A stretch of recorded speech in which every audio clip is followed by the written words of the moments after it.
የመጨረሻ የድፍረታቸው ልክ ዳውድ ኢብሳ አማራ ክልል መጥቼ ወዳደራለሁ እያለ ነው።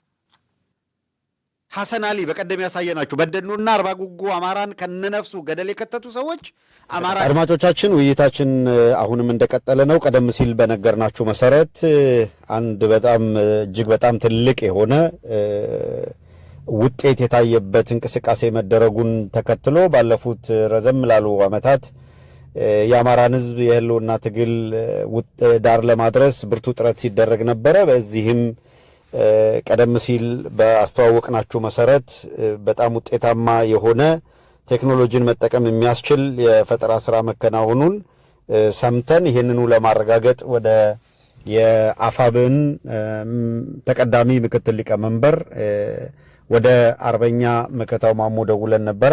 አርበኛ መከታው መስመር ላይ አለ። ጤና ይስጥልኝ አርበኛ መከታው። አብሮ ይስጥልን ሀብትሽ፣ እንዴት ነህ? እግዚአብሔር ይመስገን አለቃ። እንደው የሰማነው ነገር በምስልም በቪዲዮም እንደዚህ ተደግፎ ተመልክተናል እና የድሮን ቴክኖሎጂን ለመጠቀም የሚያስችል ሙሉ አቅም መገንባታችሁን ይሄም በሙከራም አረጋግጣችሁ አሁን ጥቅም ላይ መዋሉን ሰምተናልና ወታደራዊ ምስጢርነቱንም አልፏል። በአደባባይ ላይ በሙከራ የተረጋገጠ ከሆነ እንደው ሂደቱ ምን ይመስል ነበር ባጭሩ አርበኛ መከታው? መልካም አመሰግናለሁ። ያው እንግዲህ የገጠምነው ጠላት ይታወቃል። በምድርም በሰማይም የአማራን ሕዝብ እየጨፈ እንግዲህ ያው ብዙ ነገር አለ። ከጠላት ጋር ለመፋለም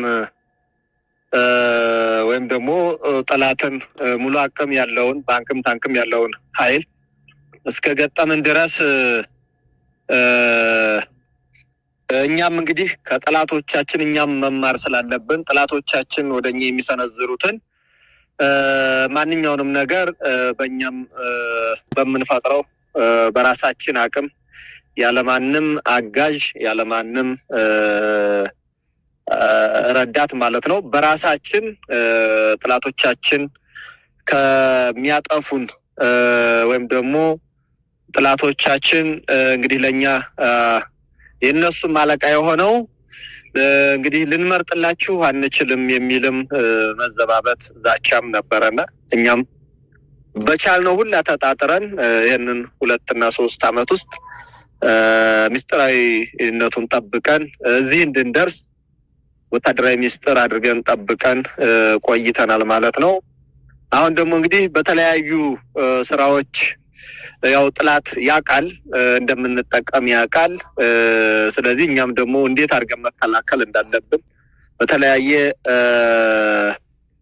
ቴክኖሎጂ ተጠቅሞም መሳሪያችንን በማያከሽፍበት መንገድ ደግሞ ተጣጥረን ይሄን 2 አመት ወደ ተሻለ ደረጃ ስላሳደግነውና ማንኛውንም የጠላት ስብስብ መካናይዝድም ይሁን መምታት የምንችልበት ደረጃ ስለደረስን ማንኛውም ደግሞ ከምስጢራዊነትም አልፎ ሁሉም እንደሚታወቀው ስለሆነ በዚያ ልክ ለህዝባችንም ሞራል ነው። እንግዲህ ይሄን ደግሞ አቅም ፈጥረን ከዚህም በላይ ደግሞ ሌሎች ፈጠራዎችን ሌሎች የቴክኖሎጂ ውጤቶች ሌሎች እንደዚህ አይነት የህልውና አደጋ ሲገጥማቸው የሚጠቀሙበትን እኛም ህልውናችንን ለመከላከል ያስችለን ዘንድ ቴክኖሎጂ ፈጠራዎችን እንትንያን እንከላከላለን ማለት ነው ባጭሩ ሀብትሽ። አርበኛ መከታው እጅግ በጣም ከልብ ነው የማመሰግነው። ብዙ አልይዝህም። በጣም አስገራሚ ሁኔታዎች ናቸው። እንግዲህ በአጭር ጊዜ ይሄ እንቅስቃሴ ከተጀመረ ጊዜ ጀምሮ ባለፉት 2 አመታት እንዲሁ ይሰማ ነበረ የድሮን ቴክኖሎጂ የመጠቀም እንቅስቃሴ በሸዋ ጠቅላይ ግዛት እዝ ሲነገር ቆይቷል። ይሄንን ግን በደንብ ስጋም አጥንትም ደምም ይዞ ነፍስ ዘርቶ እንዲንቀሳቀስ በማድረግ ውጤታማ ነገር ይዛችሁ ብቅ ማለታችሁን የተረዳ ነው። ይሄ ነገር ሙከራ ተደርጎበት ውጤታማነቱን አረጋግጣችኋል። አሁን እንደሚባለው አርበኛ መከታው እሱን ብያ በቃለሁ። አልይዝህም ያለበት ሁኔታ ምቹ እንዳልሆነ እረዳለሁ። ጥሩ ሀብትሻው፣ ይሄ እንግዲህ ዝም ብሎ እንደው ለማስፈራሪያ ወይም ደግሞ ለፕሮፓጋንዳ ሳይሆን በምስልም በቪዲዮም በትክክለኛ በማስረጃም በመረጃም ቪዲዮዎችም በሚገባ የጠላትን ስብስብ የጠላትን መካናይዝድ ጦር የመታንበት ከጥቅም ውጭ ያደረግንበት በሙሉ በመረጃ ስላሉ መረጃዎቹም አሁን አስደግፌ ስለምልካቸው ይሄ ለህዝባችን እውነተኛውን መሬት ላይ የተሰራውን ስራ ሀቅ የሆነውን የተመሰከረለትን ስራ ለህዝባችንም ያው የሚቀርብ ይሆናልና በትክክል ብዙ ነገሮችን የሰራዊታችን መስዋዕትነት በቀነሰ መልኩ እየተጠቀምንበት ያለ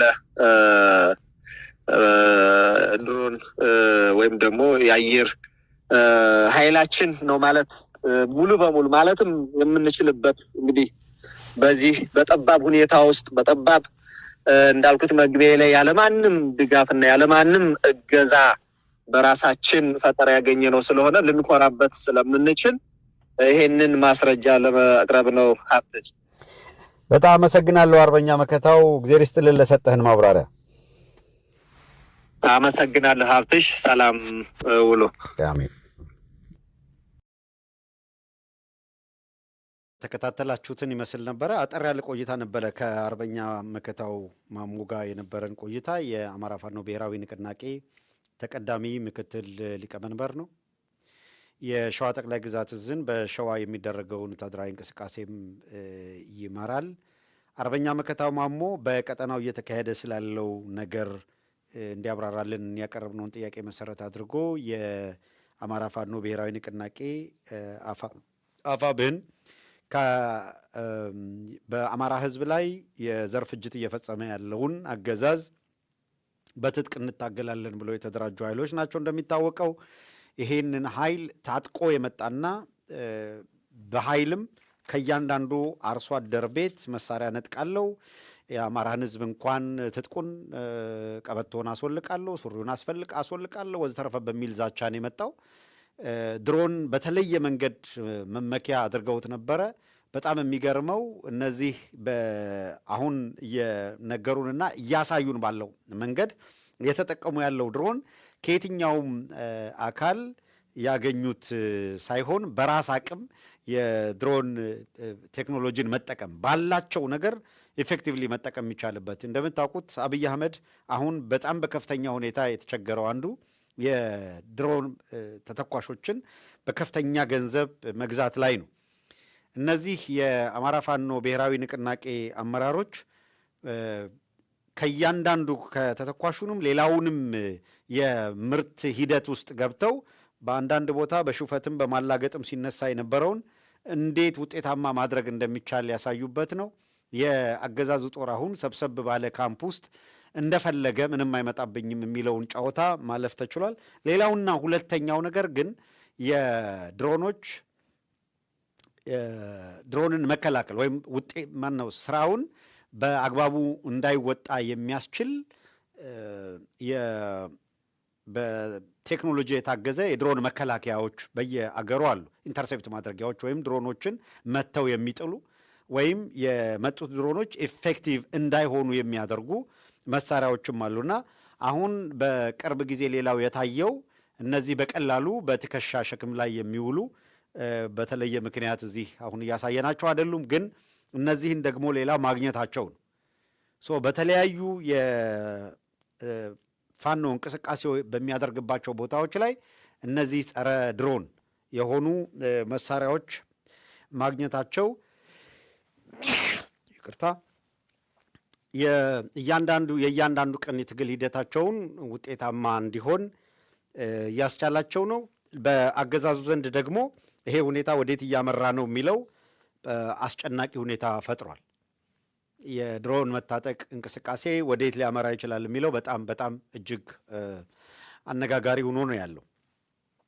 ሌላው አድማጮች የድሮን ለሚያጠቁት ከድሮን ጥቃት የመከላከያ መሳሪያዎችን ማግኘትና መከላከል መጀመራቸው ይሄ በብቃት በስፋትና በፍላጎታቸው ልክ አላቸው ማለት አይደለም። ግን በመጠኑም ቢሆን በውስን ቦታዎች ላይ መጠቀም ሲጀምሩ የሚያስታውሰው ምንድን ነው ከተባለ እንደው ትንሽ ሰፋ አድርገን እንየው ብንል የሚያስታውሰው ምንድን ነው? የፋኖ እንቅስቃሴ በአማራ ክልል ላይ እንቅስቃሴ ሲጀመር ምንድን ነው የነበረው? ኦልሞስት ከሞላ ጎደል በጣም ውስን፣ አብዛኛው በጀሌ በጣም ውስኑ ግን ማክሲመም ትልቅ ሬንጅ መሳሪያ ክላሽ ነው የነበረው። ትልቅ ሬንጅ ሊባል የነበራቸው ከክላሽ ተነስተው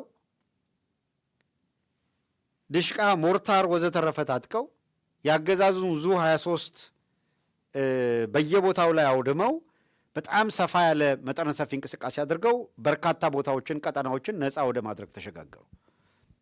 በዚሁ አጋጣሚ እንዲህ ባለ ከፍ ባለ እንቅስቃሴ ቀጥለው በዛሬው ዕለት በተለያየ መልኩ የዜና አውታሮች እንደተከታተላችሁት የአማራ ፋኖ ብሔራዊ ንቅናቄ የጎንደር ጠቅላይ ግዛት እዝ ከአማራ ፋኖ ብሔራዊ ንቅናቄ የምኒልክ እዝ ጋር በተቀናጀ ሁኔታ እነሱ በገለጹት መልኩ በተናበበና በተቀናጀ ሁኔታ በደቡብ ጎንደር የሚደረገውን እንቅስቃሴ በጎንደርም በቤተ አማራ ወሎም ያሉ የአፋብን መዋቅሮች ተናበው የአገዛዙን ኃይል መውጫና መግቢያ አሳጥተው በማስጨነቅ በጣም እጅግ ከፍተኛ ድል አስመዝግበው ጋይንት ንፋስ መውጫን አገዛዙ በብዙ አቅም የከፍተኛ የመከላከያ ኃይል በማንጋጋት ነበረ ነፃ የወጡ ቀጠናዎች ነፃ የወጣውን ቀጠና የንፋስ መውጫን ተመልሶ ለመቆጣጠር በቅቶ የነበረው በመልሶ ማጥቃት። አሁን አገዛዙ ከዛ አሽመድምደው አጥቅተው መልሰው ሲቆጣጠሩ ግን ከ4-5 በላይ የፓትሮሎች አገዛዙ የሚጠቀምባቸው እነዚህ ኮምቦይ ትልልቅ መኪናዎች ከነ መሳሪያዎቻቸው ከነ ሎጂስቲኮቻቸው ሙሉውን ነው አገዛዙ ተበትኖ ፈርጥጦ ለቆ የሄደው። እነሱ ሙሉውን ተቆጣጥረውታል። አሁን በዚህ በድሮን እንቅስቃሴ እንደምታዩት በቃ ተበታትኖ ሁላ አሁን ከላይ ነው ድሮኑ ራሱ ኢፌክቲቭሊ ያጠቃል። ራሱ ደግሞ እያንዳንዱን እንቅስቃሴውንም እየቀረጸ ነው እንደምትመለከቱት ራሱ ይቀርጻል። የድሮን ኢፌክቲቭነት ይሄ ነው። ምን ያህል ውጤታማ እንደሆነ ሴንተሩን ሌላ ጊዜ አስፈላጊ ከሆነ ቦታውን ስፔሲፊክ ባይጠቀስም ግን ይህንን ድሮን የት ጋ ሳይሆን ቦታው ሳይሆን እንዴት ኦፕሬት እንደሚያደርጉትም አለ። እንዴት ኦፕሬት እንደሚያደርጉት አርበኛ መከታው ማሞ ራሱ እዛው ሴንተሩ ላይ ተገኝቶ የኦፕሬሽን ሂደት ሲመራ የሚያሳይ ምስሎችም አሉ። እነዚህ በተከታታይ ቀናት እንድታዩት ይሆናል። በሳተላይት ቴሌቪዥንም ጠቅላላ እንቅስቃሴውን የሚያሳዩ ቪዲዮዎች እናደርጋለን፣ ትመለከቱታላችሁ። ይሄን እንቅስቃሴ እያደረጉ እዚህ ደረጃ ለመድረስ ግን በጣም ከባድ የሚባል ሀስል አልፈዋል። ከጠላት በላይ ከወዳጅ የሚሰነዘረው እንደው ቅስም በቀላሉ ቅስማቸው የሚሰበር ቢሆን ገና ድሮ ትግል እንዲያቆሙ የሚያስገድር ነበረ። እንደምታውቁት አሉባልተኞች በቃ ማለቂያ የለውም። በየቀኑ የሚፈበረከው አሉባልታ ማለቂያ የለውም። በየቀኑ የሚዘራው ጥላቻ ማለቂያ የለውም። አውት ኦፍ ብሉ የሆነ ነገር ይፈጠርና ይነገራል። አሁን በእርግጥ ህዝባችን እንደ ከዚህ ቀደሙ አይደለም። በማዕበል የትም የሆነ ነገር በተባለበት ሁላ አጀብ እያለ መሄዱን ሰከን አድርጎ ትቶ የትጋ ትክክለኛ ነገር እሰማለሁ እያለ የሰከነ ማዳመጥ ጀምሯል። መናበቦችም አሉ። እነዚህ ጥሩ የሚያሳዩ ናቸው። በነገራችን ላይ በጣም ምንድን ነው ከመሳሳትና ለትግሉም ከመጠንቀቅ የተነሳ ነገሩን በጥንቃቄ ክሪቲሳይዝ የሚያደርጉ አካላት አሉ። እነዚህን የሚመለከት ነው ማለት አይደለም። ለምን እኔ ማናቸውም አካላት ለምን ክሪቲሳይዝ ታደርጋላችሁ፣ ለምን እንዲህ ትተቻላችሁ፣ ለምን ከሌ ይተቻል የሚባል ነገር የለም። መተቸት ያለበት ሁላ ሊተች ይችላል። ይሄ ሂደት ደግሞ በነገራችን ላይ የትላንትና ውጤት ማለት አይደለም። ይሄ ፕሮሰስ ነበረው። 1 ዓመት 2 ዓመት ቅድም አርበኛ መከታው ሲገልጸው እንደነበረው ፕሮሰስ አለ፣ ሂደት ነበራቸው። እያንዳንዱን ሂደት በአስቸጋሪ ሁኔታዎችንም ተሻግረው ነው እዚህ ደረጃ መድረስ የቻሉት። ሌላው በጣም 4 ኪሎን ግራ ያጋባና ድንጋጤ የፈጠረው ነገር የአንቲ ድሮን እነዚህ በጣም ዘመናዊ መሳሪያዎች አሁን መጠናቸው ምንም ይሁን ብዛታቸው ከፍላጎት አንጻር ከዲማንድ አንጻር በጣም ውስን ናቸው፣ ትንሽ ናቸው ማለት ይቻላል።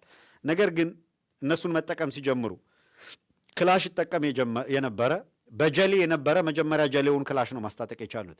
ጥቂቶች ክላሽ ይዘው ገብተው በጀሌ ሌሎች ገብተው ጀሌዎች እንዲታጠቁ አደረጉ። ከዚያ ቀጥሎ ወደ ድሽቃ ወደ መማረክ፣ ከዚያ ሞርተር ወደ መማረክ፣ አሁን በሁሉም መንገድ ኢፌክቲቭ ሆነው ባለፉት 3 ዓመታት በህዝቡ ላይ የመጣው መከራ አስተምሯቸው በበቂ ሁኔታ የሰለጠኑ በጣም ጠንካራ ኮማንዶ ኃይሎችን ሁላ እያፈሩ የሚገርም ሁኔታ እያሳዩ ነው ለማህበረሰቡ የሚገኙት። በእያንዳንዱ እንቅስቃሴ ላይ ግሩም የሆነ ፕሮግረስ ከጊዜ ወደ ጊዜ እየታየ መሆኑን የመረጃዎች ያመለክታሉ። በዚሁ አጋጣሚ ከዚሁ ጋር አያይዘን የምናነሳው የአማራ ፋኖ ብሔራዊ ንቅናቄ አፋብን ለአሜሪካ መንግስት የጻፈው ደብዳቤ ነው።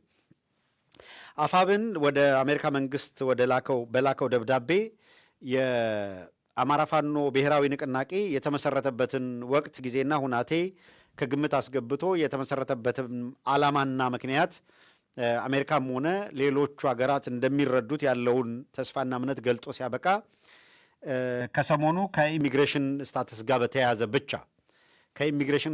በተያያዘ ብቻ የሚነሳ ነገር ስለመኖሩ አንስተው አንዳንድ እንቅስቃሴዎች አስቸጋሪ እንደሆኑባቸው ገልጸዋል። ይሄም ማለት በፕሮግራማቸው የፋኖን እንቅስቃሴ ለመፈረጅ የተደረገ እንቅስቃሴ መኖሩን አንስተዋል። ይሄ ሁኔታ በፍጹም አግባብነት እንደሌለውም አንስተዋል። ነገር ግን ሂደቱ ከኢሚግሬሽን ስታተስ ጉዳይ ጋር የሶስተኛ ደረጃ ምናምን ተብሎ የተገለጠውም ቢሆን ኤግዛክትሊ አሁን ያለውን የአማራ ፋኖ ብሔራዊ ንቅናቄ የሚመለከት ነው ወይ ብለው አንስተዋል። ወይስ ከዚህ ቀደም በነበረው የቀዳሚ ጦርነት ሂደት ውስጥ በነበሩ ሁኔታዎች የፋኖ እንቅስቃሴ ሲያደርጉ የነበሩና ይሄውም የአብይ አህመድ አገዛዝ ስምሪት ከሰጠው የፋኖ እንቅስቃሴ ጋር የሚገናኝ ነው ወይስ አሁን ለአማራ ሕዝብ ህልውና እየታገለ ካለው ፋኖ ጋር የሚገናኝ ነው? ይህንን ማብራሪያ ሊሰጠን ይገባል የሚል ነው። ከዛ ውጭ በየትኛውም መንገድ ዓለም አቀፍ ደረጃ ጠብቀው ምርኮኞቻቸውን ለቀይ መስቀል አቤቱታ እያቀረቡ የሚያስረክቡ፣ በአንጻሩ አገዛዙ እየረሸነ ነው የሚገኘው። አገዛዙ እየረሸነ ባለበት፣ ሲቪሊያንን እያሳደደ እየገደለ ባለበት በዚህ ሁኔታ ውስጥ ምርኮኞችን በዓለም አቀፍ ስታንዳርድ ይዞ የሚያስረክብ አካል እንዴት በዚህ ደረጃ ሊጠራ ይችላል የሚል ነው። ከሆነ ማብራሪያ ነው እየጠየቁ ያሉት። በአንድም በሌላ መልኩ በወታደራዊ አመራሮች ወይም በታጣቂ አመራሮቹ መካከል በተፈጠሩ ማናቸውም የተፈጠሩ ስህተቶች ካሉ መዋቅሩ ተከታትሎ ነገሩን ያስተካክላል። ከዛ ውጭ ግን በህዝብ ላይ የታወጀን የጄኖሳይድ ጥፋት ለመከላከል የሚደረግ ጥረት መሆኑን እንዲሁም የአሜሪካ መንግስት ወይም ስቴት ዲፓርትመንት በአንደኛ ደረጃ የጦር ወንጀለኝነት የፈረጀው በሰብአዊ መብት ጥሰት የፈረጀው የአብይ አህመድ ሰራዊት አማራ ክልል ላይ ሲቪሊያንን እየፈጀ ነው። ስለዚህ እየታገልን ያለነው ነው ያቀረቡት። እየታገልን ያለነው የአማራን ህዝብ እየፈጀ ያለ በአሜሪካ መንግስት ደግሞ በጦር ወንጀለኝነትና በሰብአዊነት ላይ በሚፈጸም ወንጀል ተጠያቂ ተብሎ የተፈረጀ አካልን ነው እየታገልን ያለ ነው። ከዚያ ውጭ በየትኛውም ሲቪል በሆነ ወይም አካል ጋር የገጠምነው የለም። እኛ የገጠምነው ብለው ነው ያቀረቡት። እኛ የገጠምነው የጦር ወንጀለኛ ብላ አሜሪካ ከፈረጀችው ክራይም አጌንስት ሁማኒቲ ፈጽሟል ብላ አሜሪካ ከፈረጀችው የአብይ ሰራዊት ጋር ነው። ይሄ ሰራዊት ደግሞ አሁንም ዓለም አቀፍ ሚዲያዎቹን መሰረት አድርጎ ማየት ይቻላል። የአሜሪካ የሰብአዊ መብት ተሟጋች ድርጅቶችን ሪፖርት መሰረት አድርጎ ማየት ይቻላል። ይሄ በጦር ወንጀለኝነት አሜሪካ የፈረጀችው የብርሃኑ ጁላ ሰራዊት አሁንም በአማራ ክልል ዓለም አቀፍ የሰብአዊ መብት ድርጅቶችን ኢንክሉዲንግ ራሱ የአብይ አህመድ ፓርላማ በጀት የመደበለት የሰብአዊ መብት ኮሚሽን የሚባለው ያወጣውን ሪፖርት መነሻ ተደርጎ ከጥቂት ወረዳዎች ላይ በተወሰደ ናሙና ጥናት ብቻ ከጥቂት ጤና ጣቢያዎች ላይ በተወሰደ የናሙና ጥናት ብቻ ከ2700 በላይ ዕድሜያቸው ከ8 ዓመት እስከ 80-90 ዓመት የሚደርሱ አዛውንቶች ከ8 ዓመት ሕፃን እስከ 90 ዓመት አሮጊቶችን የሚደፍር መድፈርን እንደ ጦርነት ስልት የሚጠቀም ቡድን ጋር ነው የገጠምነው። ከዚህ ቀደም አብይ አህመድ ሲቪሊያን ላይ ባደረሰው ጭፍጨፋ ተጠያቂው ይሄን አመራር እየሰጠ ያለ አብይ አህመድና በሂደት ውስጥ የተሳተፉ ካሉ በተሳትፏቸው ልክ ማንኛውም አካል ሊጠየቅ ይችላል። ነገር ግን የአማራ ፋኖ ብሔራዊ ንቅናቄ አፋብን ወይም ቀደም ሲል የነበሩት የአማራ ፋኖ ብሔራዊ ኃይል አፋብሃና የአማራ ፋኖ የአፋሕድ የአማራ ፋኖ ህዝባዊ ድርጅትም በነበሩበት ጊዜ የነዚህ ውህድ አፋብን በተፈጠረበት ጊዜ ያለው አደረጃጀት መነሻው የአማራ ህልውና አደጋ ላይ መውደቅ መሆኑንና አብይ አህመድ ለይፋዊ የአማራን ህዝብ በእያንዳንዱ ቤት ገብቼ ትጥቅ አስፈትቼ ክልሉንም እበትናለሁ በሚል እብሪት እና በተሳሳተና በፖለቲካሊ በጣም አደገኛ የሆነ ትርክት ይዞ የአማራን ህዝብ ለዘመናት ጨቋኝ አድርጎ በሳለ የፖለቲካ አቋም ይህንን ማህበረሰብ እንደ ማህበረሰብ እናጥፋውና እናዳክመው ብለው ነው የዘመቱት ነው።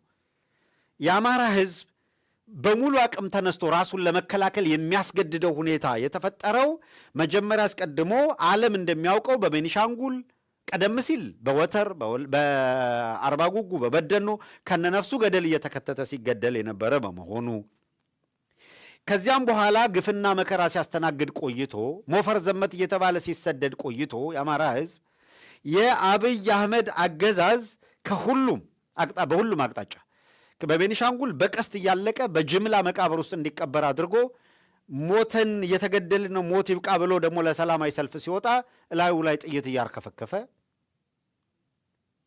ከአርሲ ከጅማ ከወለጋ ወዘተረፈ ከተለያዩ የኦሮሚያ አካባቢዎች በየዓመቱ ኦህዴድ እቅድ ነድፎ በዓመት 1 ሚሊዮን አማራ ከኦሮሚያ ተብሎ ከሚጠራው ክልል እናጸዳለን ብሎ በመንግስት ደረጃ እቅድ ይዘው ፕሮጀክት ይዘው ነው የመሩት። እነዚህ አካላት አሁንም ከአዲስ አበባ ከድሬዳዋ ከመሳሰሉት አማራውን እናጸደዋለን የሚል አቋም ይዘው ነው የሚንቀሳቀሱት። እነዚሁ አካላት ወሎ ሰሜን ኦሮሚያ ነው የሚለውን ካርታ ይዘው ነው የሚንቀሳቀሱት። በዚሁ አጋጣሚ ልንገራችሁ፣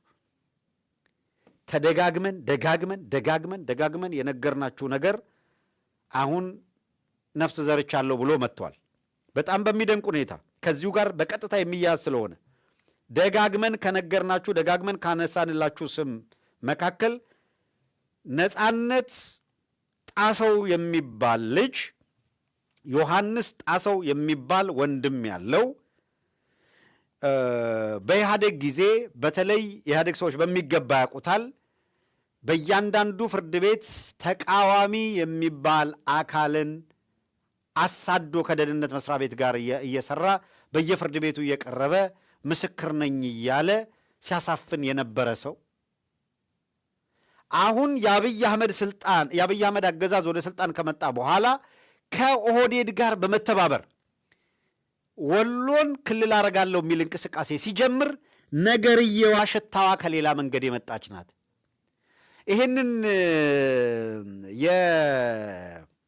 ምንድን ነው የጉለሌ አካባቢ ነው ነዋሪነቱ። አይ ቀጨኔ አካባቢ ነው እንጂ ጉለሌ ነው የሚባለው። ቀጨኔ መድኃኔዓለም ምናምን ያለበት ክፍለ ከተማ የት ነው? ከአራዳ ይወጣል አይደል? አይ ቲንክ በጉለሌ ስር ነው የሚሆነው ይመስለኛል። ከተሳሳትኩ ነው ወይ አራዳ ነው ወይ ጉለሌ ነው። የሆነ ሆኖ ግን ይሄ የአዲስ አበባ ጩልሌ ወሎ ላይ እንዲንቀሳቀስ ተልኮ ተሰጥቶት አሁን የምታዩቸው አዲስ አበባ ላይ አዳራሽ ሰጥተው እና አዳነች አቤቤ አመቻችተው እነዚህ የምታያቸው የኦህዴድ ሰዎች ተሰባስበው ከኦሮሚያ የተመለመሉ ከከሚሴ የተመለመሉ አዲስ አበባ በሪፐብሊካን ጋርድ ታጅበው አዲስ አበባ አንድ አዳራሽ ውስጥ እንዲሰባሰቡ ተደርገው አሁን ቅርጫ በሚባለው የአብይ አህመድ ዝባዝንኬና ፖለቲካ ውስጥ አማራ ክልል ላይ ወሎን ሰሜን ኦሮሚያ እናደርጋለን የሚለውን ፕሮጀክት ለማስፈጸም ወሎ ክልል ነው የሚል ግንጠላ ለመስራት በዚያ ለውድድር ይቀርባል ያሉት ሰው ነው። ልናይ ማታ ያለችው አያቴ አሁን ትዝ ትለኛለች መልሳ። እውነትም የአያቴ ልናይ ማታ ይመጣል። አሁን የአማራ ሕዝብ መቼም እያለ በህይወት ቆሞ እየሄደ እነ ዮሐንስ ጣሰው ማን ነው እነ ነጻነት ጣሰው የቤት አማራን መፈንጫ ያደርጉታል ተብሎ የሚታሰብ አይደለም ብሎ መተው ብቻ አይደለም። ግን ነጻነት ጣሰው በዚህ በኩል ተደራጅቷል። ዘፋኟ ይግረምህ ተብዬ የባሰ እንዲገርመኝ ክንፍ የሌለው መልአክ በእውን ያናገረኝ ትላለች። ኦነግ ዛሬ ባወጣው መግለጫ በዘንድሮ ምርጫ የምሳተፈው በአማራ ክልልና በኦሮሚያ በአዲስ አበባ በድሬዳዋና በሐረር ነው ብሎ መግለጫ አውጥቷል። አማራ ክልል እሳተፋለሁ አለ ኦነግ። ከኔ ማጅን የመጨረሻ የድፍረታቸው ልክ ዳውድ ኢብሳ አማራ ክልል መጥቼ እወዳደራለሁ እያለ ነው። ሐሰን አሊ በቀደም ያሳየናችሁ በደኖና አርባ ጉጉ አማራን ከነነፍሱ ገደል የከተቱ ሰዎች አማራ ክልል መጥተን እንወዳደራለን አሉ። ኦፍኮርስ ብዙ የማይገርመው እኮ አብይ አህመድ እንዲህ እያረደው በየቀኑ አማራ ክልል ላይ እነቀንድ አውጣ ተወካይ ሆኖ እስከመሩ ድረስ ምን ችግር አለው እኛም ማድረግ እንችላለን የሚል እብሪት ውስጥ እንዲገቡ ያደረጋቸው ምክንያቱ ግልጽ ነው። ከዚህ ተነስተህ የአፋብህን የሰሞኑን መግለጫ ከዲሞክራሲ ጥያቄ ጋር እያያያዝ ካልክ የደነቆርክ ካለ ጉዳዩ ከዲሞክራሲ ጥያቄ ጋር የሚያያዝ አይደለም ነው። አንዳንዱ ይመጣና አፈሙዝ ዲሞክራሲን ሊያፍን አይገባም። የትኛውን ዲሞክራሲ ነው? አብይ ዲሞክራሲ ያመጣል እያልክ ነው? ከመሆን እኔ በጣም እየገረመኝ ነው ያለው። ማለት አፋብን የሚባል ድርጅት ወይም እዛ ውስጥ ያለ አመራር ልትጠላ ትችላለህ፣ ላትወደው ትችላለህ፣ ልትቃወመው ትችላለህ፣ መብት ነው። ግን ዳውድ ኢብሳና እነ ነጻነት ጣሰው መጥተው ነው አማራ ጋር የሚወዳደሩት። አሁን የእውነት የአማራ ህዝብ መሳሪያ ተደቅኖበት እንኳን የአማራ ህዝብ አዲስ አበባ ላይ ህዝቡ በምን አይነት ኑሮ ነው እየኖረ ያለው? ልደቱ አያሌውን ዜግነት ነፍጎ አገርህ አትገባም ያለ አገዛዝ ነጻነት ጣሰውን ቤት አማራ ላይ ወስዶ ተወዳዳሪ ያደርገዋለሁ ሲል አይ ይሄንን መቃወም እኮ ዴሞክራሲ እጅግር እኮ የሌለው አደረጋችሁት። እኔ ለምሳሌ ኮሜንት ሰጥቻለሁ። በአማራ ህዝብ ላይ ስትራቴጂክ ጠላትነት ይዘው የሚንቀሳቀሱ አካላት ህዝባችንን መቀለጃ ሊያደርጉት አይገባም የሚል አቋም የያዙ አካላት ይህን አቋም የያዙ አካላት ጥሩ ነው። ነገር ግን የትኞቹ ስትራቴጂካሊ ለህዝባችን ጠላት ናቸው፣ የትኞቹ ግን ለህዝባችን ወዳጅ ባይሆኑ ቢያንስ ጠላት አይደሉም ብሎ መለየት ግን ያባት ነው ብዬ ነው የማስበው፣ ተገቢ ነው ብዬ ነው የማስበው። ኢንጀነራል ጠቅላላ ሂደቱን ሳይሆን የነ ነጻነት ጣሰው እንቅስቃሴ የነ ዳውድ ኢብሳ እንቅስቃሴ ለዲሞክራሲ ነው። አማራውን ከወለጋ እያጸዳ አንድ ቀን በሞቱ ለምን ይሞታል ብሎ ያልጠየቀ ሰውዬ አማራው ጋር መጥቼ ተወዳድሬ መሪ ልሆን ነው ይላል። አየው፣ ከሚሴ የሚባል ዞንን መታከኪያ ላይ ያደረገው ነው። ከኦሮሚያ ላይ አማራውን ያጸደዋል። እሱ ከሚሴን ታኮ አማራ ክልል እገባለሁ እያለ ነው።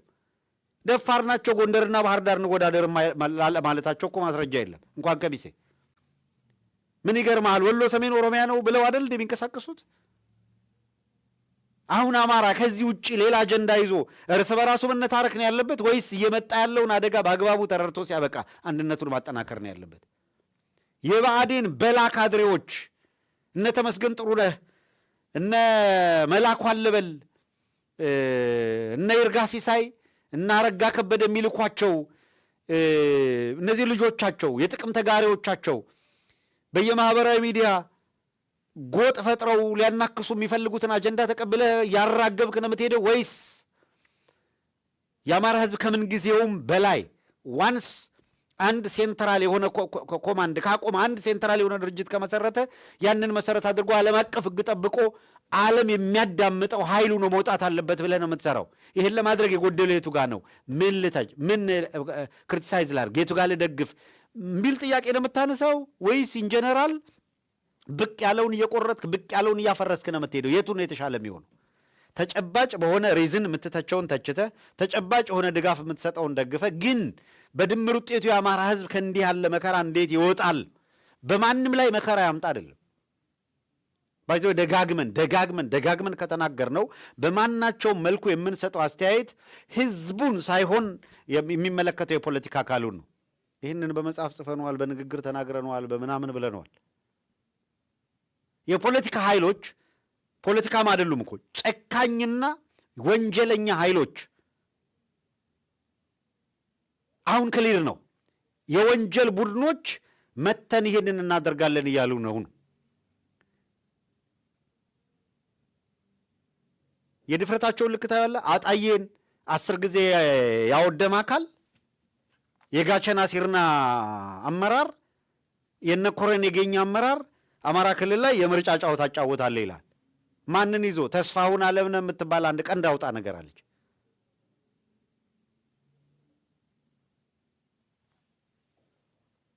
ድርጅት ይዤ እመጣለሁ ልትል ማለት ነው። ስንት ናችሁ ሲባል ወንድሙን እህቱን አክስቱን ቆጥሮ 6 ናቸው። 6ቱን አማራ ክልል ላይ ድርጅቱን ይወዳደራለሁ ትላል። በለጠ ሞላና ጣሂር ይሄ አርዚቅ ነው ምናምን የሚባል አሁን አምጥቶ አዲስ አበባ ምክትል ኮሚሽነር ያደርገዋሉ።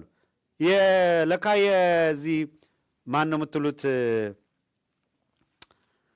የጣሂር መሐመድ የወንድም ልጅ ነው የምናምን ልጅ ነው። ለካ የተሰባሰቡ ያሉት እነማን እንደሆኑ እኮ ግልጽ ነው። አዲስ አበባ ላይ የመጡት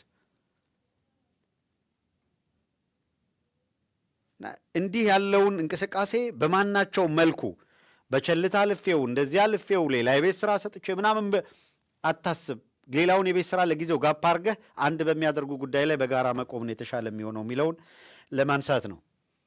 ሰው ከምርኮ ጋር በተያያዘ ወዳለው ነገር ላተኩር። ለሰመራይዝ ለማድረግ ለአሜሪካ የተጻፈው ደብዳቤ በማብራሪያ ይሰጠን የሚል ነው። ፋኖ የተመሰረተበት እና የተመሰረተበት ዓላማ አሁን ያብራራሁላችሁ የህዝባችን የህልውና አደጋ ውስጥ መውደቅ ይሄ ተጨባጭ መሆኑ ይሄ በተደጋጋሚ በራሱ በአሜሪካን መንግስት መግለጫዎች ጭምር ተካቶ የቀረበ መሆኑ አብይ አህመድ የራሱን ህዝብ ድሮን የሚፈጅ ስለመሆኑ ዘርዝረው አቅርበዋል። ከዚያ ውጪ የተመሰረቱበት ዓላማ ጦረኝነት መንፈስ ስላላቸው ሳይሆን ወይም ከጦረኝነት ውጪ ላሳር የሚል አቋም ሳይሆን አገዛዙ በንግግር የሚያምን ስርዓት አይደለም። ከዚህ ስርዓት ጋር በመነጋገር የሚፈታ ነገር አተናል። ይሄ ዓለም የሚመሰክረው ነው። ማናቸውም የፖለቲካ ንግግሮች፣ ስምምነቶችን ለፖለቲካ ጥቅሞች ለጊዜው ለሸፍጥ የሚጠቀም አካል ነው። ይሄ ስብስብ የወንጀል ቡድን ነው፣ መሸነፍ አለበት ብለን ተደስተናል። ካልተሸነፈ ህዝባችን አደጋ ላይ ይወድቃል የሚል ትግል ውስጥ ነን ያለ ነው ያሉት።